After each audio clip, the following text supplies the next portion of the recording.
welcome back. Crazy circus that we have going on. I have some cool things I want to show you. Like I said, we got the fender mounts and stuff welded in. I needed header bolts. Luckily they're just 3/8 by 16, so we just got some generic bolts put in there for now. And I'm really nervous about starting these headers. I've never built a set before. I have the concept, but like stainless is expensive. I can't afford to gamble with this stuff. And I don't know if y'all seen those engine ice block things. They're at cheapest $450. Another thing is the 2 1/4 inch stuff, which is what size primaries I have, they're on back order. So you can't even get them. Even if I wanted to spend the money, I can't buy them. Luckily, digging around the internet, I found the file. So my buddy's been 3D printing these things non-stop for me, so I can sit there and be able to mock up everything accordingly.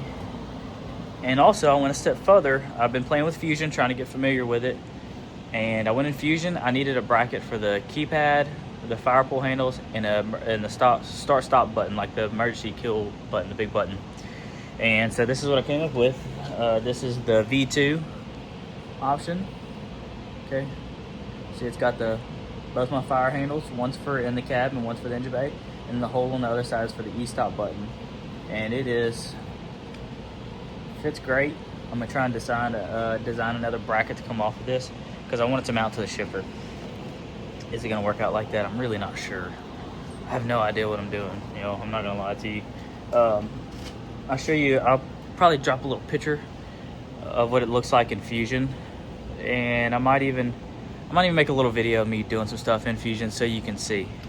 But yeah, I just wanted to show y'all these header pieces because they are freaking cool. Let me pop one out without breaking it. And you see it's got notches. So these are all different degrees right here. And it's got notches, so it should make it easy when it's time to cut the real stuff, because it comes like this. And these are made on the same radius too. So. All right, I just want to show y'all that. I'm gonna finish getting all these printed. It's gonna take a little while, and we'll get them all printed, and then we can build it and mock it up. All right, so we talked about the exhaust 3D stuff. It's gonna work great. One problem though. This is not the correct centerline radius for the pieces that I have, okay? This is on a 3-inch. This is on a 4-inch, so it's not an exact representation. So we're trying to modify these now to get the correct radius, which will help. So not a whole lot of progress has been made on that deal there. And plus, I just been really busy on all kind of other stuff. And I don't know where y'all live, but I live in South Louisiana, and it's about 11,000 degrees outside. It's hot here in the shop. Even with some air conditioning, it don't keep up. But something else extremely cool is my dudes over at Primeweld, let's say it right. They sent us a water cooler for this bad mamma jamma. And we also got a CK20 torch, okay? Now I haven't hooked it up because I need to order consumables. Between the two torches don't interchange. But yeah, so this is their cooler. If any of y'all TIG welded with a cooler and without, you understand the difference in heat. If you weld with this machine, even not on high amps, if you have any kind of time in it, the torch will get so hot that it'll start burning your hand through the gloves. So this cooler takes coolant and it flows it through the head of the torch to keep the torch cool and a manageable temperature. Now this CK20 is very small, okay? This one's only rated for 250 amps. I say only, that's a lot. 250 amps, but I very rarely am welding at 250 amps.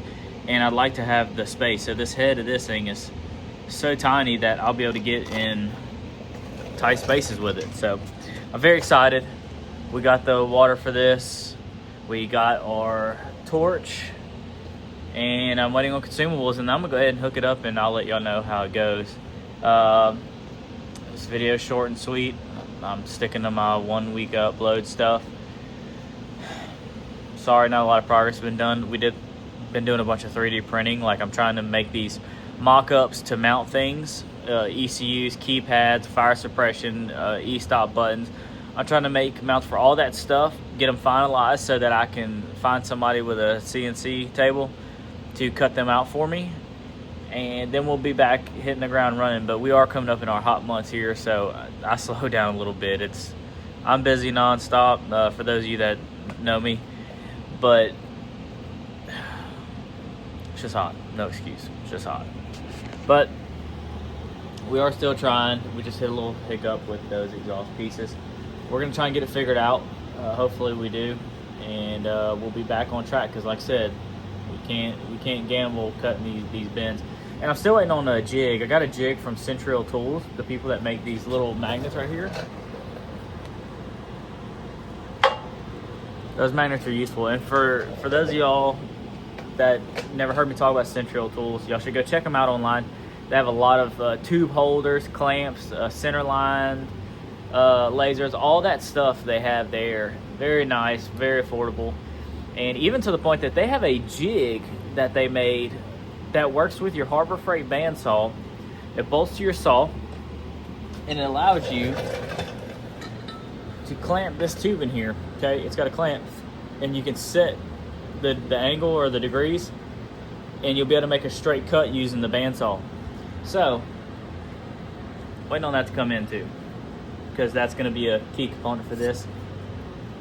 Other people make devices to clamp these mandrel bends in to cut on the bandsaw, but they are all outrageous.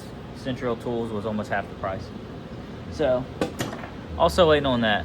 So, sorry, not a whole bunch of big crazy updates and stuff like that. I've got my hands on a little bit of everything. You know, it's summertime. I take some off time, skate out sometimes on Sunday morning, go race some little RC cars. Hey, we can't race this one. I'm trying to race something, you know. So we stay busy, keep our mind right, keep our mind fresh.